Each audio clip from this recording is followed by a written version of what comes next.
अस्सलाम वालेकुम, very good evening to all of you. Dawn news पर इन फोकस के साथ मैं हूं नादिया नकी। इलेक्शंस के बारे में हर जगह जिक्र किया जा रहा है। कराची में बल्दियाती इंतखाबात हों तो अभी तक मेयर का मसला हल नहीं हुआ है, वो भी सब आपके सामने है।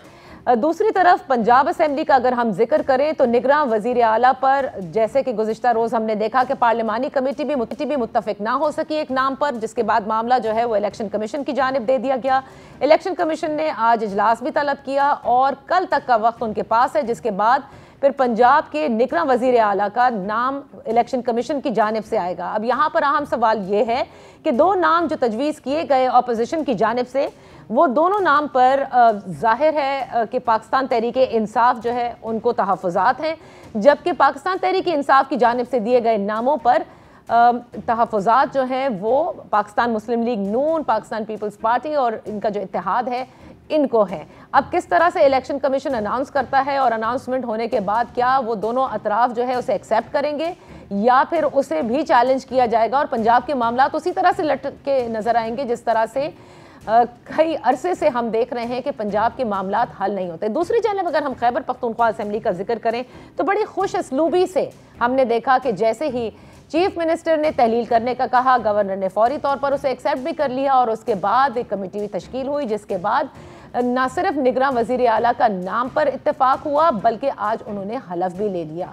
तो अगर इसी तरह से मामलात आगे बढ़े तो मेरे ख्याल से ये ज़्यादा बेहतर होंगे। बहरहाल अब देखना यह है कि किस तरह से ये मामलात यानी पंजाब असेंबली के और फिर कौमी असेंबली के मामला जो आप सबके सामने है, जहां मौजूदा हुकूमत मरहलावार और काफ़ी तेज़ी से अब इस्तीफ़े एक्सेप्ट करती नज़र आ रही है। तहरीक इंसाफ जो है उनके जो मेंबरान जिनके इस्तीफ़े एक्सेप्ट कर लिए गए हैं उनको इलेक्शन कमीशन की जानिब से डी नोटिफाई भी कर दिया गया है और आइन के मुताबिक वहाँ पर 60 रोज़ के अंदर अंदर बाई इलेक्शन होने हैं। इस बाई इलेक्शन के हवाले से नून लीग क्या सोचती है, पार्टी क्या सोचती है, मौलाना फजलुर रहमान क्या कहते हैं, या मुत्तफ़िका तौर पे उन्होंने ये फैसला कर लिया है कि बाई इलेक्शन में वो हिस्सा नहीं लेंगे, क्योंकि अभी फ़र्दन फ़र्दन तो बयानात आ रहे हैं सामने। लेकिन बहरहाल तहरीक इंसाफ ने भी कोई कुल्ली फैसला अभी इस हवाले से नहीं किया है। उनका फैसला होना भी बाकी है कि आया वो बाई इलेक्शन में कंटेस्ट करेंगे या वो ये समझते हैं कि अब मामलात वहाँ तक पहुँच चुके हैं जहाँ पर आम इंतखाबात नागुज़ीर हैं। आज इसी हवाले से बात करेंगे। एहसन इकबाल साहब वफाकी वजीर हैं प्लानिंग एंड डेवलपमेंट के, पाकिस्तान मुस्लिम लीग नून के सीनियर रहनुमा हैं। Thank you so much for joining us. Ehsan साहब ये बताइएगा कि एक यू टर्न के लिए मशहूर है इमरान खान साहब। एक यू टर्न मौजूदा हुकूमत लेती है, पहले कहती है इस्तीफे एक्सेप्ट नहीं करेंगे जब तक फर्दन फर्दन आके टेस्टिफाई नहीं होते, और अब एकदम मरहलावार आप लोगों ने करना शुरू कर दिए। क्या एक तरह से इमरान खान साहब का जो ये इंदिया देना कि वो पार्लियामान की तरफ वापस आएंगे ताकि केयर टेकर सेटअप में उनका भी अमल दखल हो, या एतमाद का वोट वजीर आजम के हवाले से उन्होंने इशारा किया, इसलिए ये किया गया है? देखिए, पहली बात तो यह है कि हमने खान साहब को बहुत मुखलिसाना मशवरा दिया था कि जो मुल्क के इस वक्त मुआशी हालात हैं उसमें कॉन्फ्रंटेशन की और पोलराइजेशन की गुंजाइश नहीं है, तो वो सिंसेरिटी के साथ असेंबली में वापस आएँ और अक्टूबर 2023 में जो आइन के मुताबिक मुतय्यन वक्त है इंतखाबात का, उसके लिए एक इलेक्टोरल रिफॉर्म पैकेज के ऊपर बातचीत करें। ठीक। इसके साथ आपने देखा कि मुसलसल वो पिछले 6-7 माह से मुल्क के अंदर किसी ना किसी बहाने से जब भी कोई पॉजिटिव डेवलपमेंट होती है उसको सेबोटाज करते हैं। अगर हमने IMF के साथ मुआहदा रिस्टोर किया, उसके बाद भी उन्होंने एहतजाज की कॉलें दी। हमने जब चाइना के साथ 11th JCC का इजलास किया और वज़ीर आज़म चीन गए और CPEC के दोबारा उसके अहया का इम्कान पैदा हुआ, फिर खान साहब ने धरने और लॉन्ग मार्च की कॉल दे दी। फिर पाकिस्तान पे इतनी बड़ी तबाही आई, जो मौसमियाती तब्दीली की, $30 अरब का नुकसान हुआ। जिनीवा कॉन्फ्रेंस में दुनिया ने 10.9 अरब डॉलर की पाकिस्तान से प्लेजेस किए। खान साहब ने उसके बाद जो पॉजिटिव सेंटिमेंट हुआ था उसे ख़त्म करने के लिए पंजाब और खैबर पख्तूनख्वा की असेंबलियों को तहलील करके एक मिसाइल फायर कर दिया। तो सही। अब ये बात तो साबित हो गई कि वो मुस्तकिल पाकिस्तान में इनारकी, इंतशार, महाजराई, बेयकीनी पैदा कर रहे हैं।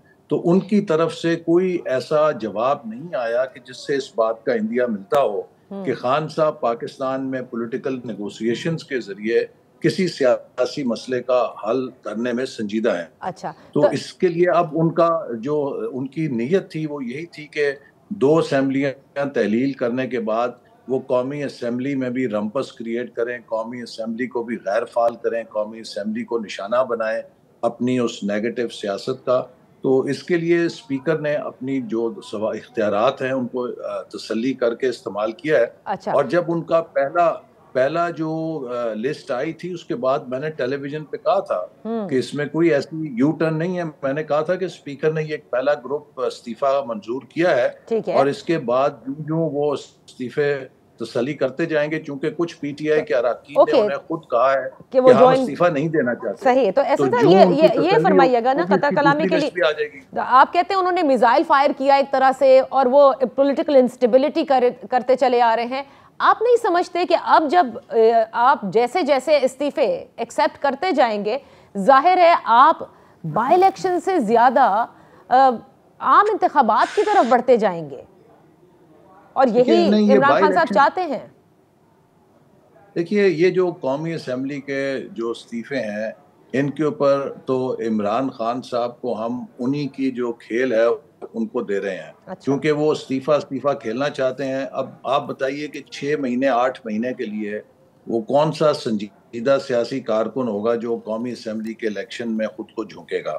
तो खान साहब आए, इसमें लेफ्ट राइट करें, इलेक्शन हो जाएगा। इलेक्शन एक तरफा अगर होता है तो जीत जाए, उसके बाद फिर इस्तीफा दे दें, फिर जाए मैदान में। ठीक है, वो मसरूफ रहना चाहते हैं, उनका यही शौक है, उसे वो पूरा करें। तो हमारा फर्ज है कि उनको हम मसरूफ रखें।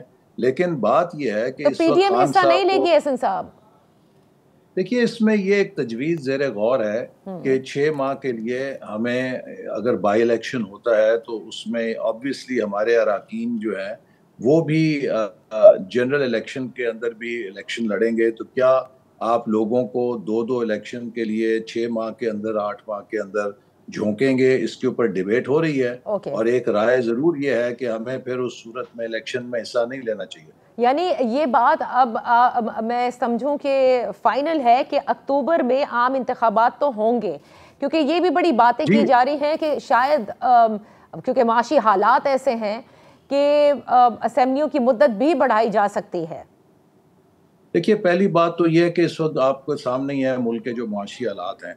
क्या उसके लिए मुमकिन है कि हम एक इलेक्शन कराने में 40-45 अरब रुपए खर्च होते हैं? तो हम इस तरह 6 माह के अंदर 2 इलेक्शन करें।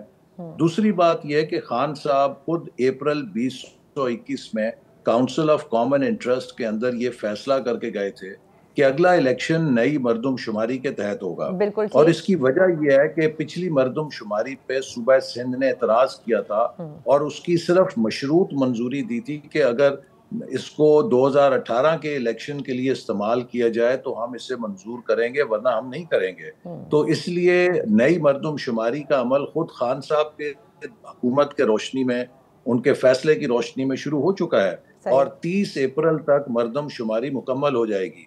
और आइन के मुताबिक मरदमशुमारी मुकम्मल होने के 4 माह में इलेक्शन कमीशन ने नई हल्का बंदी करनी है। तो हम अगस्त 2023 में पहुंच जाते हैं। ये फितरी और एक आइनी टाइम टेबल है जिसके मुताबिक इलेक्शन फिर अक्टूबर 2023 में ही हो सकते हैं। अच्छा, सही। अगर अगर ये आगे नहीं बढ़ते, लेकिन ये तो आपने पूरा प्रोसेस बता दिया। अब जरा आईएमएफ के हवाले से बात कर लेते हैं। आप लोग हमेशा ये कहते हैं कि आप लोगों ने सियासत पर जो है वो रियासत को तरजीह दी और इसीलिए इस मुआशी सूरत हाल से आप नबर्द आजमाएं, लेकिन माजरत के साथ कुछ भी गिरफ्त में नहीं आ रहा। हालात बहुत ख़राब और संगीन नज़र आ रहे हैं। यानी आईएमएफ की तरफ वापस जाना है, जहाँ से फिर अब सख्त शराइत जो हैं वो और मज़ीद लेनी होंगी, जैसे बेल्ट टाइटनिंग वो कराते हैं। ऐसे में जो आपका पॉलिटिकल कैपिटल लॉस्ट है उसके लिए आप तैयार हैं मुस्लिम लीग नून? देखिए, आपने एक बहुत अहम बात की है। हमने जो फैसले किए हैं वो अपनी गुनाहों की वजह से नहीं किए। जैसे पाकिस्तान पे क्लाइमेट डिजास्टर जो गिरा है उसमें पाकिस्तान की अपनी पोल्यूशन का दखल नहीं है। हमारा तो 1% से कम कार्बन एमिशन है, बिल्कुल। लेकिन हमें 30 अरब डॉलर की मार पड़ गई है, हम पर वबाल गिरा है। इसी तरह जो इस वक्त आईएमएफ का प्रोग्राम और शर्तें हैं, ये हमारे किसी गुनाह के नतीजे में नहीं है। ये इमरान खान साहब की लेगेसी है कि जो उन्होंने मुआहदा किया, जो उन्होंने उस मुआहदे पे अमल दरामद नहीं किया, जो उन्होंने इकोनॉमिक मिसमैनेजमेंट की, 4 सालों में 4 वजीर खजाना थे, 6 सेक्रेटरी खजाना थे, 7 चेयरमैन FBR थे, उन्हें मालूम नहीं था कि मईशत को कैसे चलाना है। 1 अप्रैल को वजारत खजाना ने कहा कि उसके पास तरक्याती बजट की किस्त अदा करने के लिए पैसे नहीं है, हमारी हुकूमत से 10 दिन पहले। तो इन हालात में हम अगर ये फैसले ले रहे हैं तो मुल्क के लिए ले रहे हैं। ये कड़वी गोली अगर खा रहे हैं, मुल्क के लिए खा रहे हैं। और मैं समझता हूँ कि पाकिस्तान के अवाम समझते हैं कि ये सब कुछ जो हम कर रहे हैं मुल्क की मफाद में कर रहे हैं, इसमें हमारा गुनाह नहीं। और कराची का जो हालिया इलेक्शन है वो इस बात का सबूत है। कराची पाकिस्तान का दिमाग है। कराची में पाकिस्तान से सबसे ज़्यादा पढ़े लिखे लोग भी बसते हैं। आपने देखा हालिया बल्दियाती इलेक्शनों में उन्होंने PTI जिसने वहाँ से 14 सीटें लेने का एक बैज लगा रखा था, उसका जिस तरह सफाया किया है, तो ये इस बात का सबूत है कि पाकिस्तान के अवाम समझते हैं कि जो इस वक्त मौजूदा हुकूमत को हालात विरसे में मिले हैं, ये इसका गुनाह नहीं है, ये खान साहब का गंद साफ कर रही है हुकूमत। लेकिन एहसन साहब, बस लास्ट में सिर्फ ये बताते चले जाएं, आपने सारा मलबा इमरान खान साहब पे डाला माजरत के साथ। मिफ्ता इस्माइल से लेके डार साहब जो change of command finance ministry में हुआ, उसमें भी बड़ी बातें की जाती हैं ना कि डार साहब इसको नहीं कंट्रोल कर सके, खुसूसन डॉलर के हवाले से जो वो कहते आए।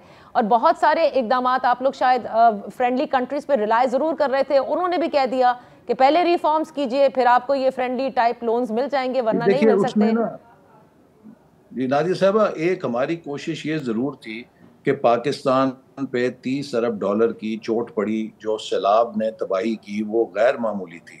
IMF से जो मुआहदा हुआ है वो सैलाब से पहले था। और आप देखिए कि दुनिया का कोई भी आप कॉन्ट्रैक्ट करें, उसमें अगर कोई नागहानी आफत हो तो उससे डील करने के लिए क्लॉज मौजूद होती है।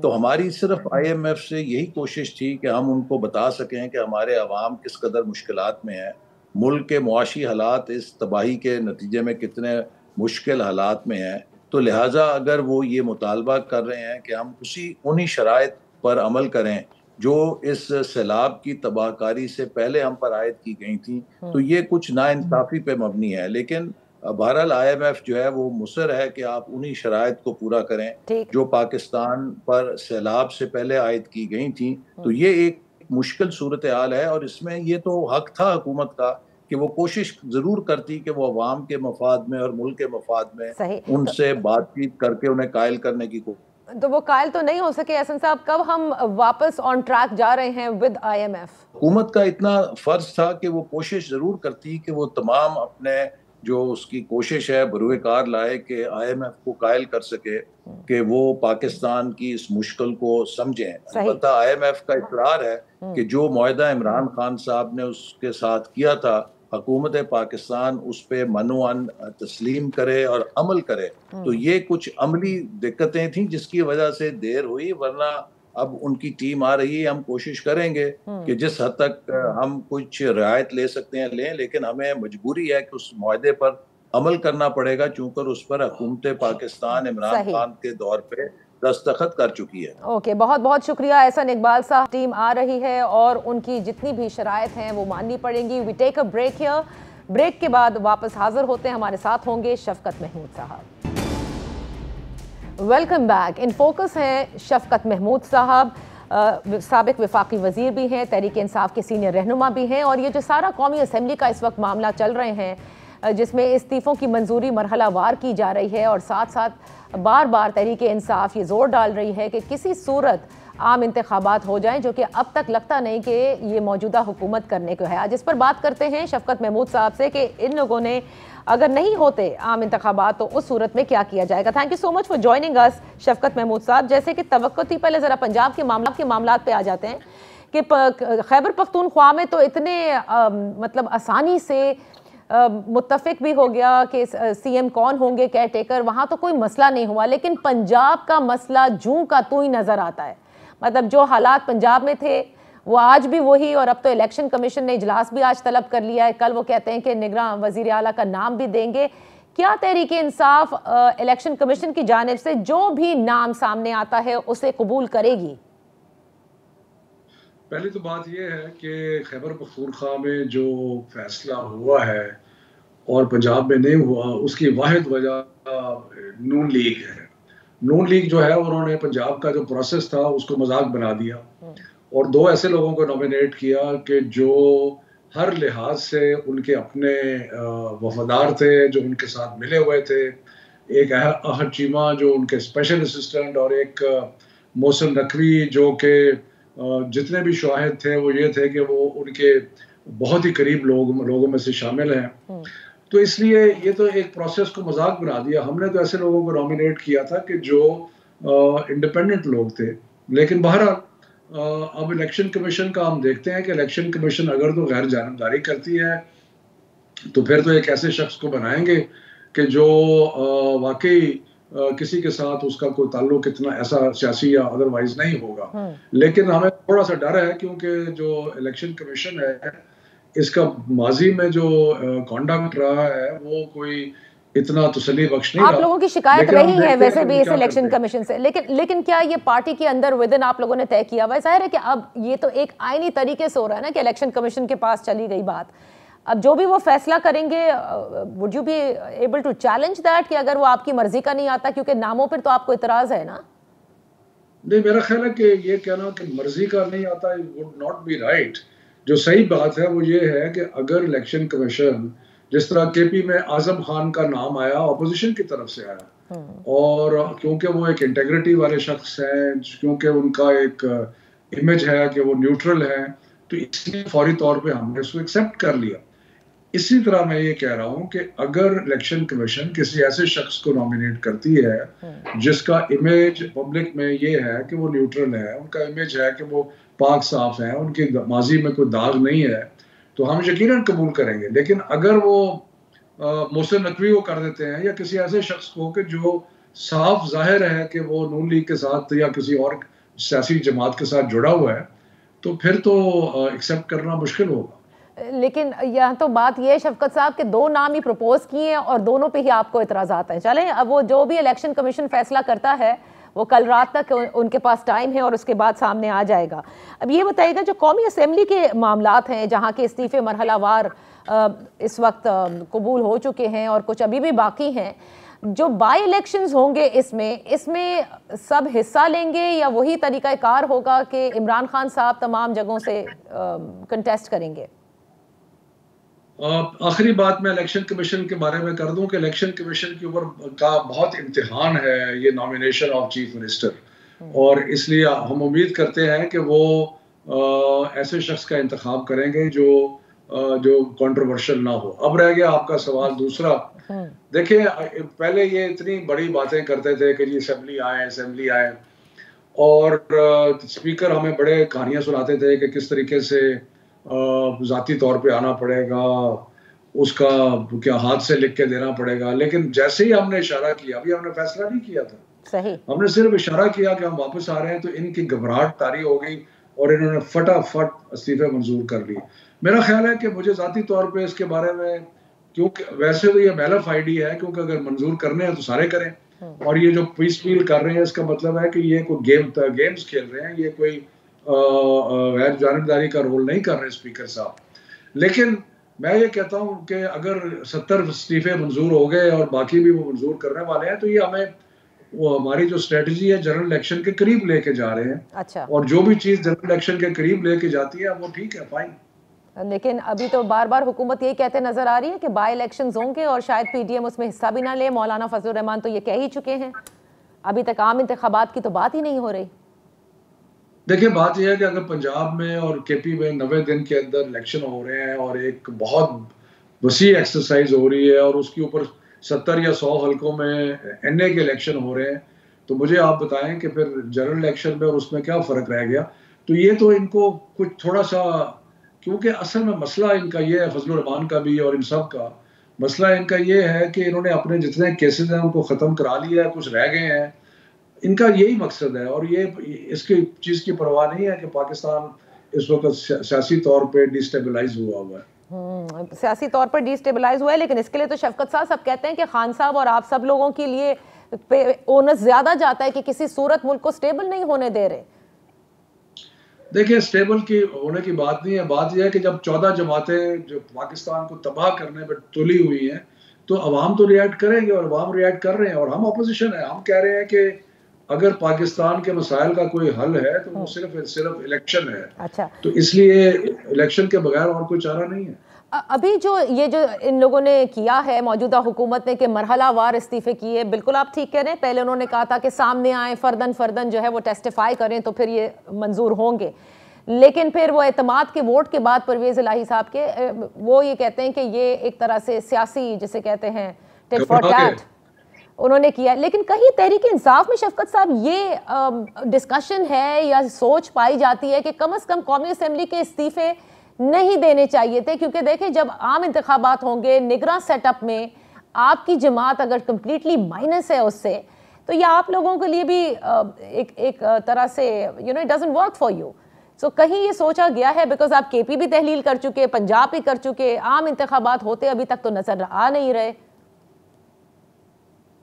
देखिए बात यह है कि जो चीज गुजर जाती है उसके बाद आप हाइंडसाइट में कहते हैं कि जी ऐसे हो जाता वैसे हो जाता, लेकिन मैं आपको बताऊं कि हमने जो इस निज़ाम से निकल के और जो हमने नेशनल असेंबली से रिजाइन किया तो उसकी वजह से अवाम में जो पजीराई हुई और अवाम ने जो हमें सपोर्ट किया वो आपको 17 जुलाई को भी नजर आया बाई इलेक्शंस के अंदर, और उसके बाद जो 8 सीटें इमरान खान साहब ने लड़ी उसमें भी नजर आया।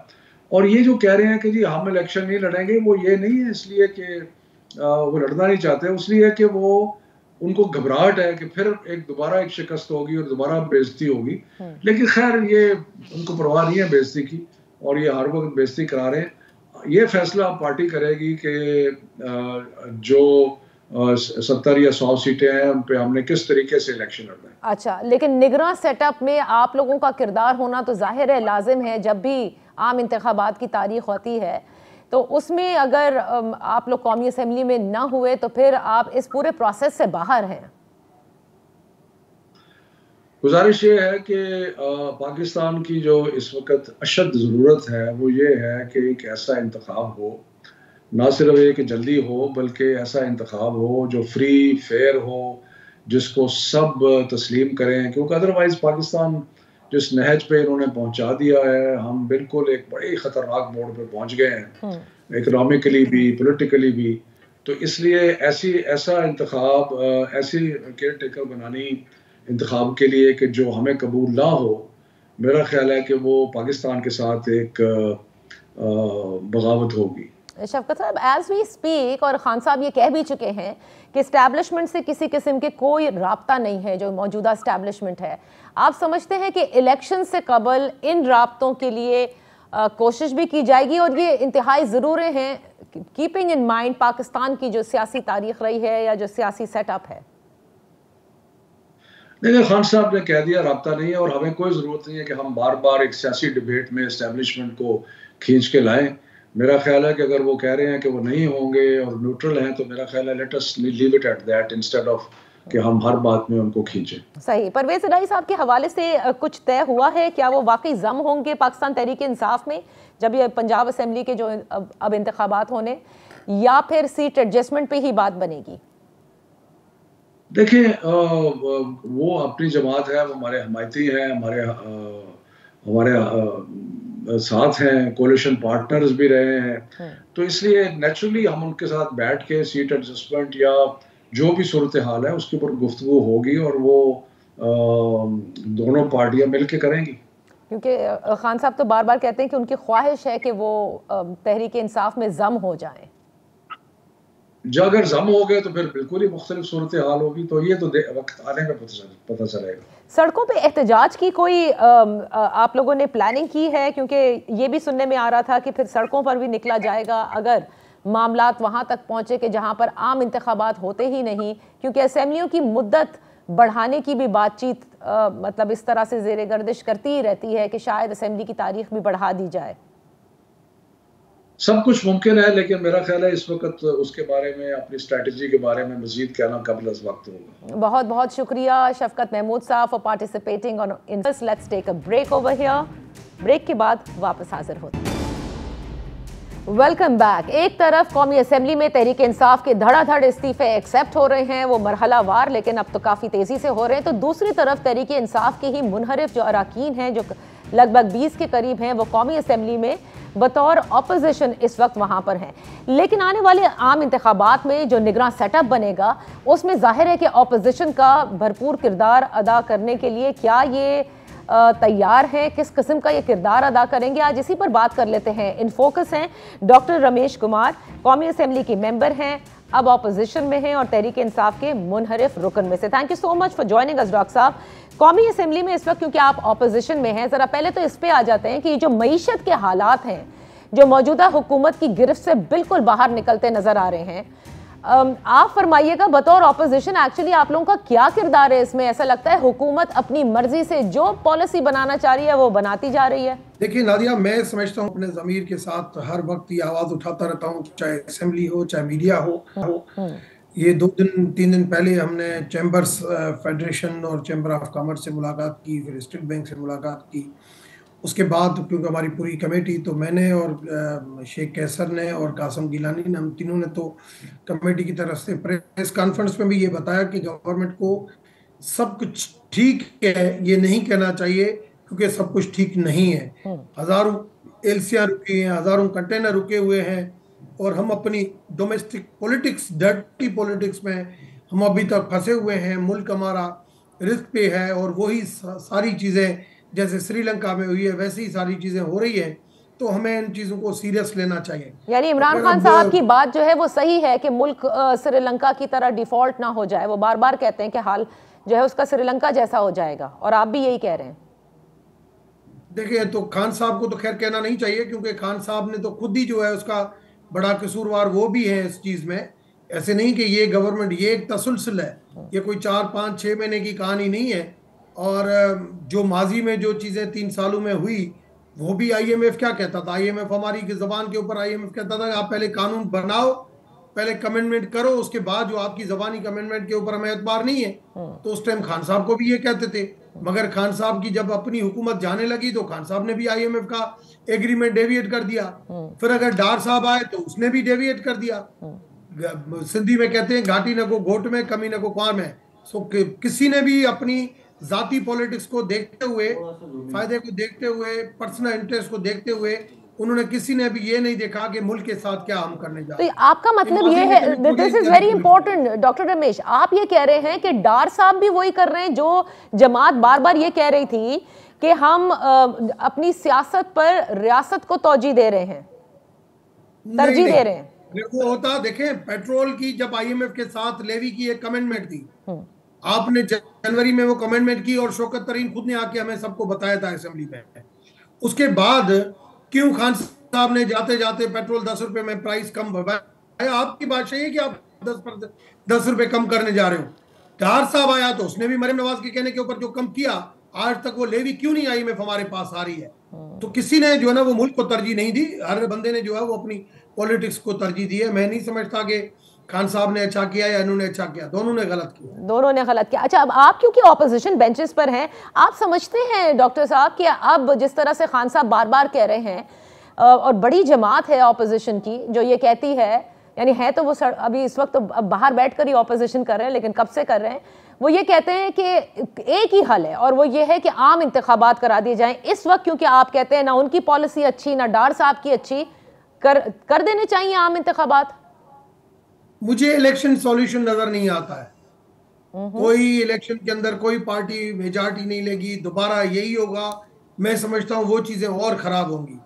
इस वक्त हमें चार्टर ऑफ, पहले जैसे डेमोक्रेसी हुआ था, इस वक्त हमें चार्टर ऑफ इकोनॉमी होना चाहिए, चार्टर ऑफ फॉरेन पॉलिसी होना चाहिए। मैंने माजी में भी जब 2018 में जब खान साहब इलेक्शन जीत कर आए थे, मेरी पहली मैंने जो स्पीच की थी हमारी पार्लियामेंट्री पार्टी की मीटिंग में, मैंने 2-3 चीजों को फोकस किया था। एक, मैंने इखलाकियात को फोकस किया था, सही, और मैंने नेल्सन मंडेला का भी मिसाल दिया था, मैंने मदीना रियासत का भी मिसाल दिया था कि खान साहब आपको मौका मिला है, इस वक्त सारे पिंडी इस्लामाबाद सारे आपके साथ हैं। मैं समझता हूँ इंटरनेशनल कम्युनिटी के अंदर भी आपका एक करिश्मेटिक पर्सनालिटी की वजह से आपका एक अच्छा इमेज है। खुदारा इस वक्त आप नेल्सन मंडेला और मदीना रियासत को आप फॉलो करें।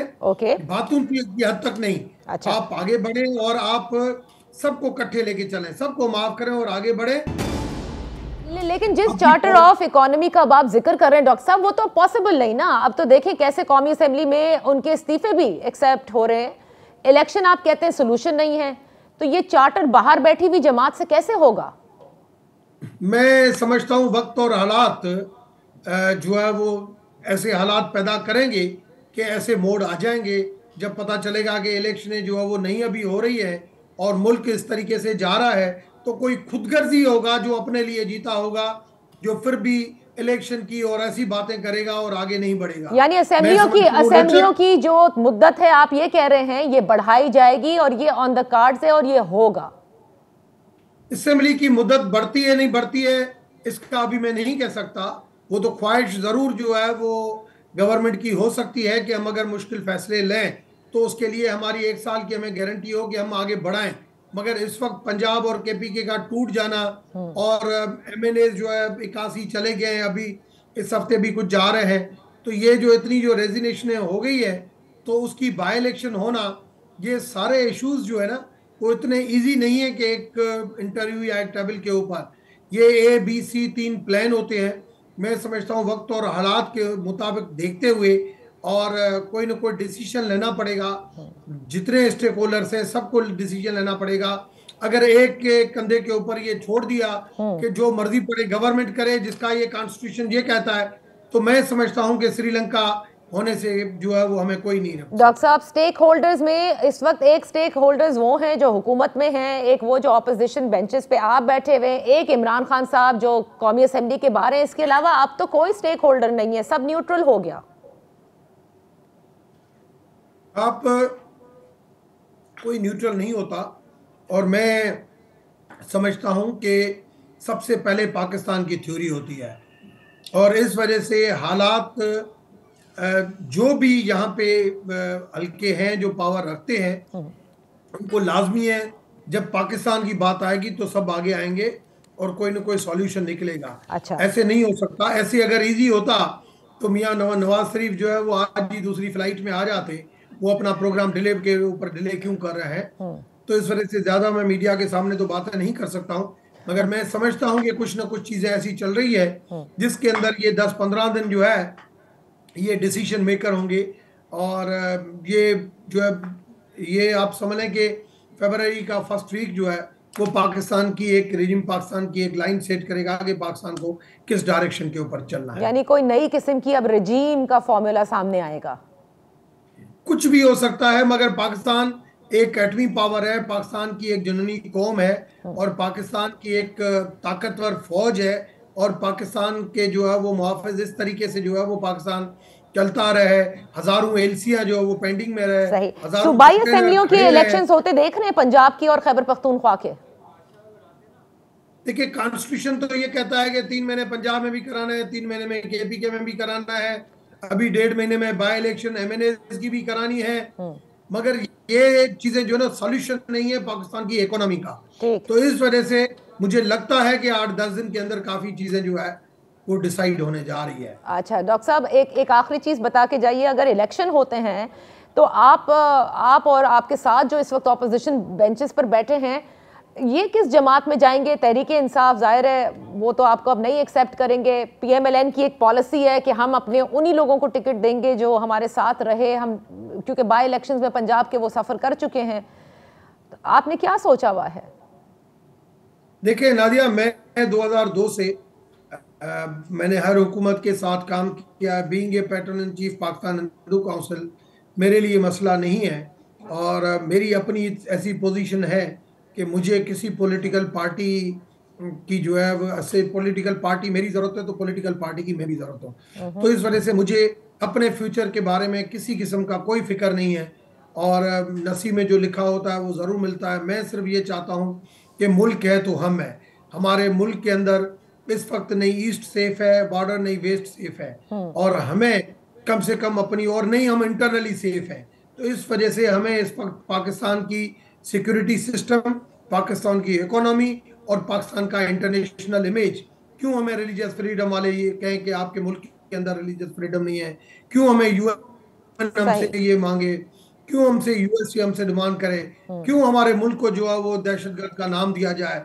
मैं समझता हूँ अपने अपने आप को खुद मुख्तियार ऐसा बनाए, इतना खुद मुख्तियार बनाए, इकोनॉमिकली मजबूत बनाए कि हमारी कोई मुल्क अपनी पॉलिसी है। मैंने कल अपना कॉलम भी लिखा है। जी बिल्कुल। अच्छा डॉक्टर साहब, एक चीज बस आखिर में हमें जरूर बताएं कि अगर इलेक्शन हो जाते हैं या 8-10 दिन जो आप कह रहे हैं बड़े डिसाइसिव है, लेट्स से कि नहीं हर चीज बाय द बुक चलेगी, क्योंकि चलनी भी चाहिए है, 90 दिन उधर 60 दिन इधर, अकॉर्डिंग टू द कॉन्स्टिट्यूशन इसी तरह से होंगे इलेक्शंस, फिर आम इंतखाबात की तरफ आते हैं। आप लोग किस किस्म की, राजा रियाज साहब और आप लोग जो सिंध हाउस में मौजूद थे, वो क्या पीडीएम के कहने पर निगरान सेटअप बनाएंगे, यानी उसी पर इक्तफा करेंगे, या भरपूर ऑपोजिशन करके दिखाएंगे और आपके पास भी जहन में नाम है कि कौन बनेगा? देखिए, मैं समझता हूं निगरान आप सेटअप जो भी बने, प्राइम मिनिस्टर या चीफ मिनिस्टर जो है वो कुछ भी नहीं कर सकता, काम सारा इलेक्शन कमीशन करती है, नंबर 1। दूसरी चीज ये कि इस वक्त के दौर में आप अगर पिक एंड चूज के ऊपर, अगर आप कोई पहले इलेक्शन कमीशन के ऊपर अगर कुछ लोगों के एतराज है, दूसरा अगर निगरान सेटअप के अंदर, समझता हूं चाहे जो भी अपोजिशन लीडर हो, ये ऐसा कोई ऐसा बंदा नहीं आ सकता जो किसी को अनएक्सेप्टेबल हो। सही सही, बहुत बहुत शुक्रिया डॉक्टर रमेश कुमार, कौमी असेंबली में मेंबर हैं, अपोजिशन बेंचेस पर बैठे हैं।